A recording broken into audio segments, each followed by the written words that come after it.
Alright, guys, let's start. So we are doing now your new topic called alternative investments, right? So alternative investment is a very interesting topic now. The first topic or the first chapter in alternative investment is your alternative investment features, methods, and structures, right? Uh, Basically, it will be an introduction to what exactly alternative investment consists of, what are different ways people can invest, right? And what are different structures. And there's only one module, alternative investment structure, we need to understand, right? Uh, Before we even begin, right? One thing which you need to understand is that if stocks and bonds are so good, why do your pension funds, your sovereign wealth funds, your endowment, your family offices, your BlackRock, your Goldman Sachs Asset Management, your Harvard Endowment invest trillions in alternatives, right? That is the fundamental question you should keep with you in this book, right? Because traditional investments have limitations, right? If your stock only contains, or let's say, stocks and bonds, you are essentially betting on economic growth, interest rate, inflation. But the world is much, much bigger, right? You can own airports, you can own toll roads, timber forests, startups, distressed companies, gold mines, private trade portfolios, hedge funds, right? This entire universe is called your alternative investment. Why CFA introduces your alternative? Because portfolio is equal to stock plus bond. Modern portfolio theory evolved into portfolio is equal to stock plus bond plus alternative. Institutional investors today routinely allocate 10 to 40% to alternative. Why? Because they see diversification, inflation protection, illiquidity premium, higher long-term returns, different sources of risk and return. This chapter basically explains you what alternatives are, how they are structured, who owns them, who manages them, how managers are compensated, why investors use them. That's what we need to understand. Okay, let's go down and understand more. Now, this next slide is more about your structure of the topic, right? The entire module has 5 parts. Topic 1 is about features and characteristics. Basically, we're trying to understand what makes alternatives different. Topic 2 is about types of alternative investment, what kind of alternative exists. Topic 3 is about investment methods, how can I invest? And topic 4 is about your investment ownership and compensation, basically who controls the fund and how do they get paid. Topic 5 is about fee structure, how much does the manager earn, right? Think of this module as learning a particular asset class. You understand the structure, the ownership, the incentive, the fees. The sequence is extremely important, right? Many investment disasters happen because investors understand the asset but not the structure, right? Which is very, very important. Okay, let's move ahead, guys.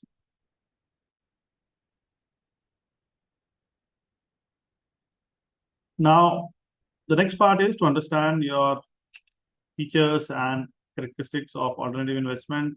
Basically, this is one of the most important conceptual slide. A lot of theory here, guys. Just please keep listening, right? What are alternative investment? The slide says investment outside traditional long-only public stock and bonds. The key phrase is outside traditional investment. Traditional are public equity, government bonds, corporate bonds. Alternative are private equity, hedge fund, real estate, commodities, infrastructure, right? You need to understand that, right? So typical analogy here is that imagine a shopping mall, the listed companies or stock exchange are shops visible to everyone. Alternative investments are the mall building itself, the parking lot, the land underneath, the private company owning the mall. The hidden assets often create your enormous value, right? Typically actively managed, many or most alternatives are not passive. Why? Because information is limited, assets are unique, market is inefficient, manager skills matter. This is different from investing in the S&P 500. Illiquid securities, a share of Apple can be sold in seconds, a toll road, a private company, a forest, a commercial building selling may take months. Therefore, investor demand your compensation, right? This compensation is called your illiquidity premium, right? One of the most important, your CFA concept, right? So we need to understand that, right? So that's the overview of your alternative investment, and we need to look at your benefits and distinguishing features, right? So when you talk about benefit, please understand diversification, low correlation with traditional assets. If you look at portfolio management, portfolio risk depends not only on the individual risk, but also on correlation. Lower correlation can reduce your overall risk. This comes directly from your Markowitz portfolio theory. If you look at example, right, generally stocks fall because rates rise, and airport concession may still generate stable cash flow. The airport behave differently from equity, diversification improves. Second benefit is about high return. because less efficient market, fewer participants, information advantages, illiquidity premium, investors are compensated for bearing risk, others avoid. Distinguishing features are specialized knowledge to value Apple stock, public information is available to value private startup, infrastructure project, distressed debt requires specialized equity, this creates barrier to entry.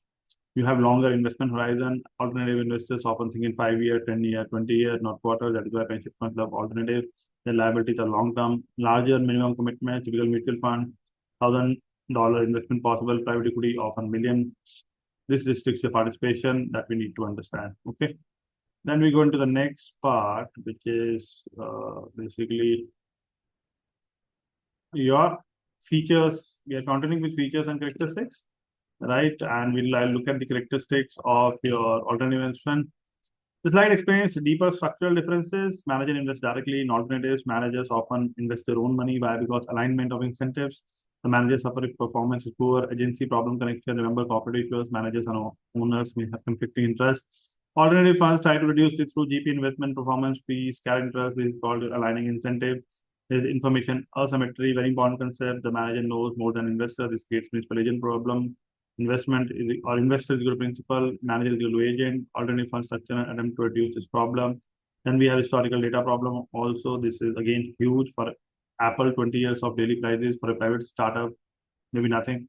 Consequently, risk estimation is harder, value at risk calculation is harder, Sharpe ratio less reliable, performance appraisal more about or more difficult. This becomes difficult or important in your financial risk management also and institutional investing, right? The key caveat which you need to understand is correlation rise in prices. One of the most tested real world concept is alternatives. Students always think like alternatives are low correlation, right? True, but not always.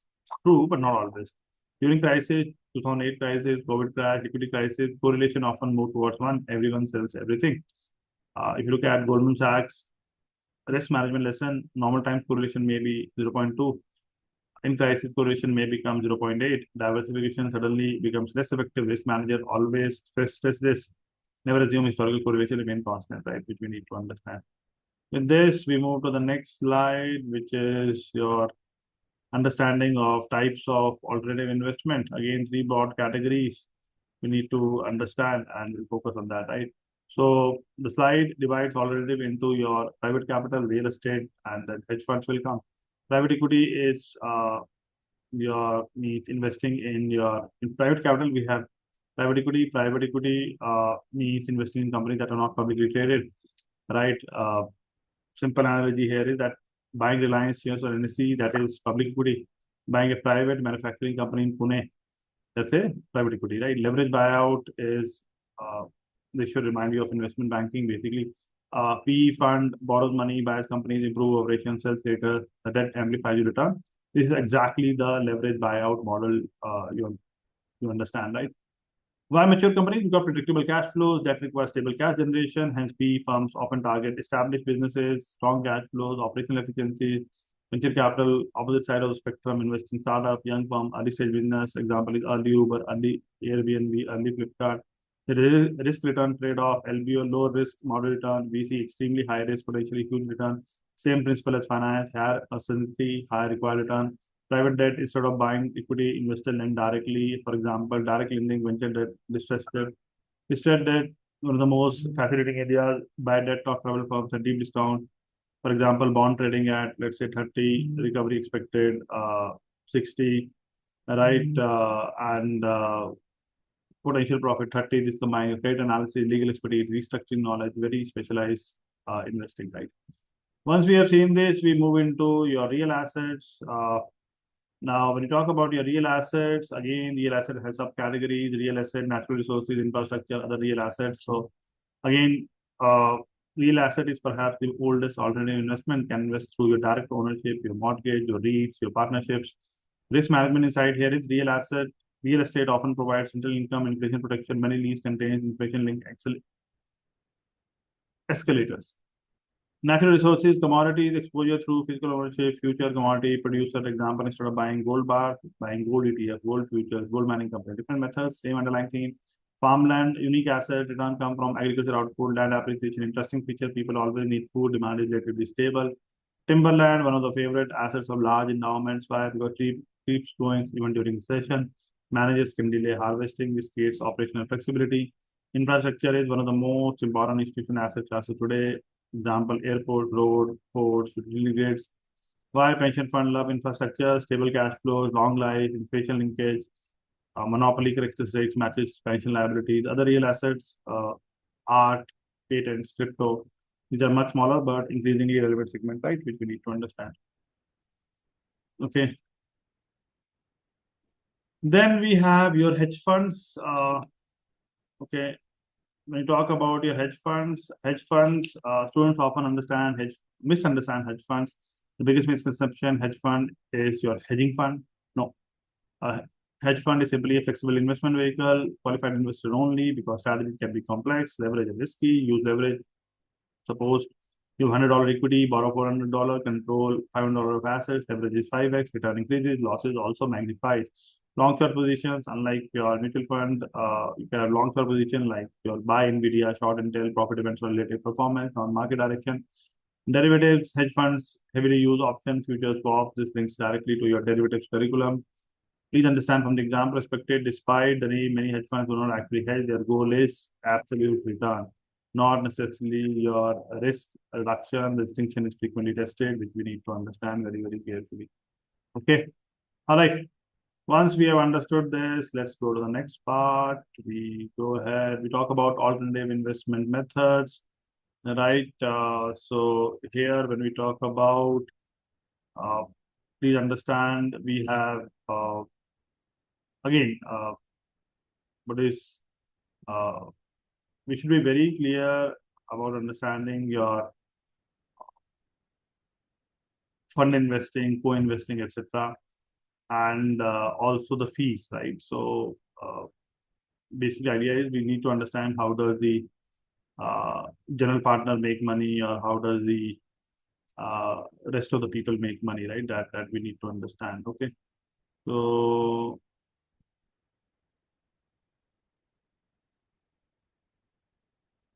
okay, so uh, okay, fine. So here, when you talk about your alternative investment method, one is fund investing, obviously, right? Fund investing, again, pooling assets with other investors managed by a fund manager. Manager selects as per your agreed upon strategy. Investor no control over asset selection or management. Fees is combination of your management fees, percentage of investable fund plus incentive fee, percentage of gain. Please understand that your alternative investment versus traditional fund require a larger capital commitment, right? Longer lockup periods, term sheet, outline investment policy, fee structure, etc. We can have co-investing also very popular in India. Investor contributes to the fund, but also invests directly alongside the manager and select asset, reduces overall fees, while leverage manager expertise, help investor build skills, experience toward direct investing, benefit manager by increasing available capital and expanding fund diversification. There is something called direct investing also. See, co-investing different, direct investing different. Direct investing, investor purchase assets independently without putting funds or using an outside manager, a sovereign wealth fund using its own specialized managers to invest in real estate, agriculture, land, or venture stage company. Advantage, disadvantage are there. Advantage, no external management fee, full control over investment decision. Disadvantage, diversification is less, right? Minimum investment amounts are higher, greater expertise is required, and you need to be thorough with deal evaluation and due diligence, right? So that has to be followed diligently. Okay. So if you see the slides, right? So, okay, right, perfect. Now, we go to the next part. We'll try to understand when we go to the next part is that your limited partnership, right? We need to focus on your limited partnership, your uh, structure, right? Basically, uh, structure in alternative investment, how it is created, right? So now, when we go into limited partnership structure in alternative investment, please understand very clearly that alternative investment are often structured as limited partnerships. There is GP, there is LP. GP is what? GP is basically a fund manager who makes all investment decisions and take on partnership liabilities, including a debt repayment, right? Limited partner owns a proportional share based on his investment Please understand, limited has limited powers, right? No say in the fund management, no liability beyond their investment. Partnership typically cap the number of LPs allowed. LPs commit to investment amount, sometimes contributing only a portion of fund. The remaining funds provided over time as the GP deploys capital. GP are less regulated than publicly traded companies. LP shares are typically restricted to accredited investors, those with sufficient wealth and investment sophistication, right? So understand that as well. Then we go ahead. Again, when you look at your investment ownership and composition, please understand LP contains all rules and operation details governing the partnership. There are some side letters. Side letter basically there are special terms that apply to one LP, but not others, right? Please understand very clearly, not all. For example, an LP may negotiate an exclusive right to withhold a capital contribution otherwise required by the GP. Then there is a MFN most favored nation status also clause required the special terms offered to any LP to be extended to other LPs who have this clause. And there are master limited partnerships. Most alternative investment LP holdings are illiquid, but a fund may be structured as an MLP that can be publicly traded. MLPs are most common in natural resources and your real estate fund, right? So we are learning the structure, guys. There are different structures in different countries. You have to understand all that, right? Then we get into the free structure, right? Now, when we are entering the free structure, from here things become little typically what you say tricky, right? See, when you talk about fee structure, obviously there is a management fee, there is a performance fee. Management fee is typically 1 to 2% of an asset earned regardless of your performance, right? So it doesn't matter, right? But how you have performed or what you have performed, right? Depending on a set criteria, right? And that criteria is set before you even invest in the fund, right? So the management fees are set uh, initially only, right? So again, this is from an exam perspective, this is one of the highest value slides in alternative investment because it answers a very important question that how does the general partner get paid, right? Remember, LP is capital provider, GP is the capital allocator. The entire fund structure is designed around aligning these two parties. Part one is the management fees, right? Typically 1 to 2% of fund asset, fees paid regardless of performance, even the fund loses money. Why does this fee exist? Because think of private equity firm like a business, it has investment professional, analysts, data subscription, legal terms, due diligence cost, offices. Management fees keeps the lights on all these businesses, right? And when you look at hedge fund versus private equity fund, please keep in mind that a hedge fund fee based on AUM, right? Private equity fund fees based on committed capital, right? Not the invested capital. Very, very important. For hedge fund, let's say fund size is 1 billion, management fee is 2%, fee will be 20 million annually, right? Whether performance is positive or negative. Private equity, for example, LP commits 100 million, manager has only invested 30 million, management fee still charge your 100 million, not your 30 million, right? Because to avoid a bad incentive without the structure, manager would rush investments to increase the fee generating asset. This, a thing like a GP, if he depends on invested capital, manager would think, let me invest quickly, good deal or bad deal, just deploy money by charging committed capital. The GP can be patient, that improves the capital allocation, right? Another is your understanding of dry powder, one of the most uh, common terms in your private equity, right? Dry powder. So with dry powder is your uncommitted or uninvested committed capital. Dry powder example, committed is 100 million, invested is 40 million, dry powder is 60 million. In the real world, when news says private equity firms have 2 trillion of dry powder, it means they have capital available but not yet invested. Performance fees, your or incentive pay. This is the exciting part. Manager participation profits. Private equity calls it carry interest.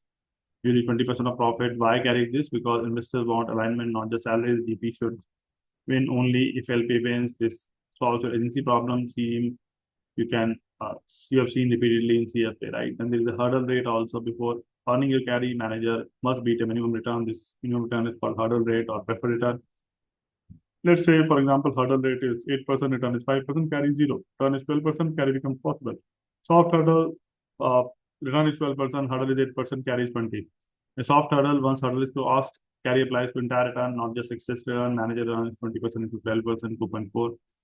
Memory trick here is that soft hurdle is soft on GP, right? Once crossed, manager participate in everything. Hard hurdle, return 12%, hurdle 8, carry 20. GP earns carry only on 12 minus 8, 4%. Carry is equal to 20% to 4% is equal to 0.8%. Exam trick is soft hurdle, fees on total gains, hard hurdle, fees only on gains above hurdle. This is frequently tested. From the risk management perspective, please understand why does an LP prefer hard hurdles? Because most return stays with LP. Why does GP prefers soft hurdles? Because higher composition, this is essentially a negotiation problem, exactly like composition design in corporation, which is very important to understand. Okay. Then once we have done that, we move ahead. We talk about catch up your high watermark, your waterfall, all are interesting concept. Clawback provision also. See, very sophisticated composition mechanisms. Students get confused a lot here. So let's say return is equal to 14%, hard with 8, carries 20. Step 1 is LP gets first 8%. Step 2, GP receives a disproportionate share. This allows GP to catch up to the agreed profit split. Eventually, profit becomes 80-20, right, between LP and GP. Right. Analogy here is that imagine there are two friends who agree will split 80-20, but one friend gets first claim of some profits. Catching up with the mechanism to restore the intended sharing ratio. High watermark, this is extremely important, especially for hedge funds. Why should a manager earn incentive fee twice on the same again? Answer, they shouldn't. Example, year one, fund is 100, moves to 150, profit is 50, manager earns the carry. Year two, 150 to 120. Right now, loss, no carry. Year three, 120 to 150, back to old level.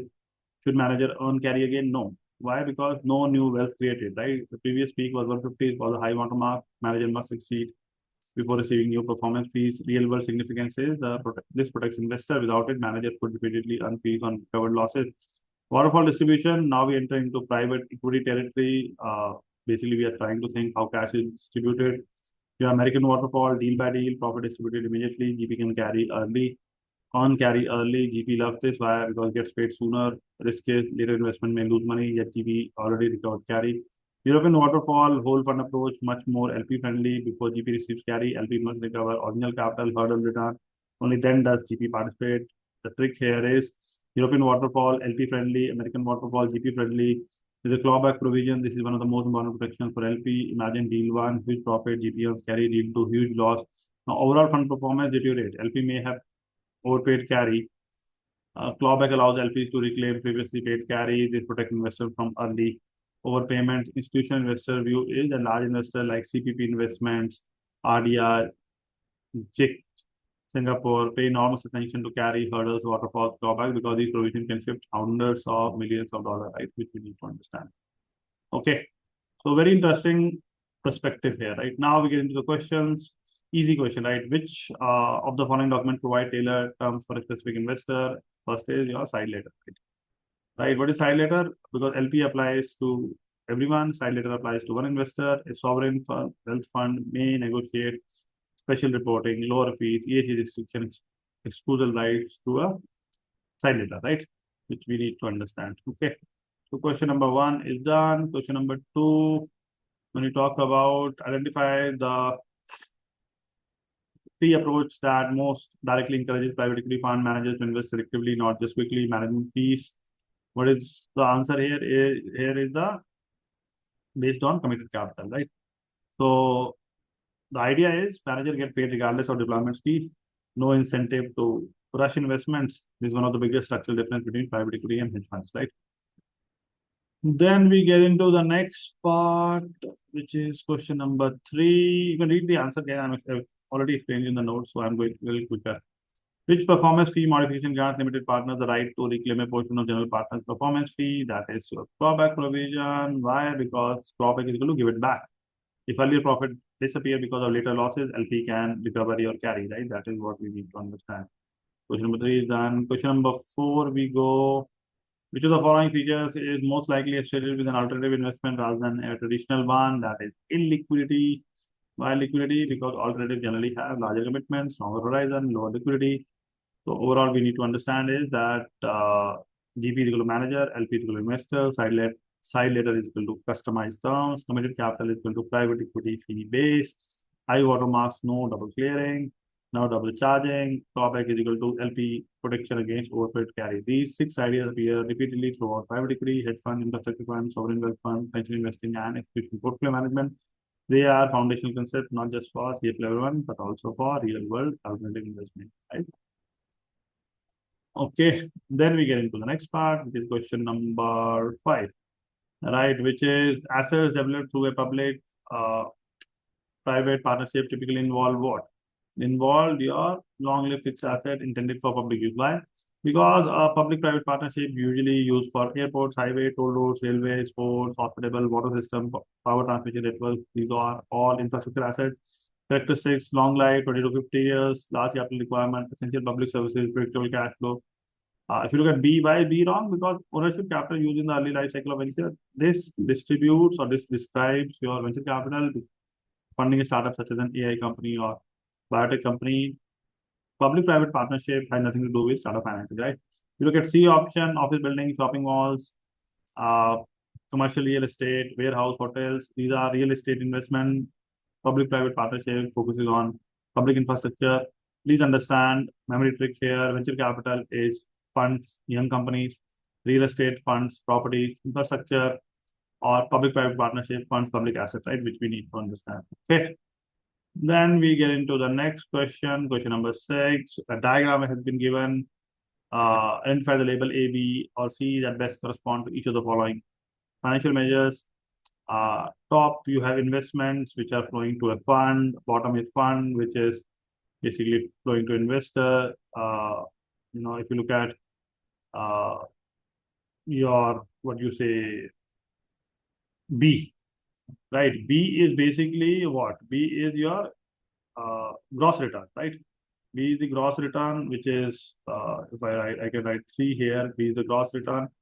Label C is your management fees, right? Right. And label A is your net return, right? Label A is your net return, right? So A is net return. B is gross return. C is management fees. Please keep in mind, think of a hedge fund. Investment on 15%, manager take 2%, management fee plus incentive fee. Investors see net return. Very straightforward, very simple. Question number 7, which of the following options is the most likely ranking of the alternative investment method from most desirable to least for the following pension fund, right? Depending on what category you have. Well-endowed university pension fund, let's say Harvard, with significant in-house knowledge, skills, and oversight capabilities, is seeking alternative investment to diversify the existing asset portfolio and producing high return. Then more traditional investment while retaining as much control as possible. So a sophisticated university endowment fund wants diversification, high return, maximum control. You have to rank the method from most desirable to least. So please understand, again, the answer here is B.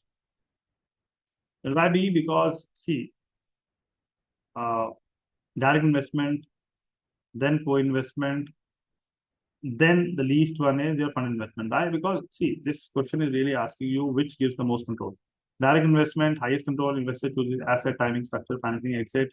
Example, let's say Yale endowment buys the company directly, right? Harvard endowment buys it, right? Maximum control. Co-investment, middle level of control, investor invests alongside the GP. Example, Blackstone acquires the company. Pension fund joins the deal, more control than a fund, less control than direct ownership. Fund investment, lowest control, right? Investor mainly allocates money. GP decide what to buy, what to sell, when to buy. LP has almost no operation control. Now, please understand when we are looking at control ladder, direct investment has the least control, co-investment less. Uh, uh, Direct investment has the highest control, sorry. Co-investment is little lesser, and then fund investment has the least, right? Control decreases from direct to co-investment to fund investment, right? Please remember that. Then we go to question number 8. From the following options, identify the most appropriate important reason investor in alternative funds, composite managers using a performance-based fee structure. Again, answer here is B. Better line manager and investor incentives over longer period. This is the core idea of alternative investments. Investors want managers to think like owner. Suppose manager receive only salary, then good performance, same pay, bad performance, same pay, poor alignment. Performance fees solve this. Suppose return is 20%, carries over 20%, manager earns more. Now, manager benefits only when investor benefits. There's the agency theory connection. This is called a classic CFA concept. There's a principal, investor, agent, manager, performance fees align interest. Why is wrong? Because performance fees may directly penalize your poor performance, but that is not their primary purpose. The main objective is incentive alignment.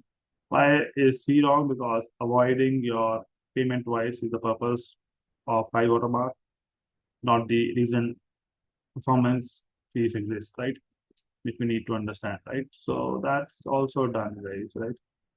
That's it, guys. That completes our chapter. Please understand very, very clearly that what we are trying to do here, we are trying to understand alternative investment, very, very interesting topic. Understand the control structure, fund investment, highest control, co-investment little less, direct investment more lesser, and again, alternative investment is a very interesting space. So go back, revise it, you'll really like it. Okay, that's it, guys. Easy chapter.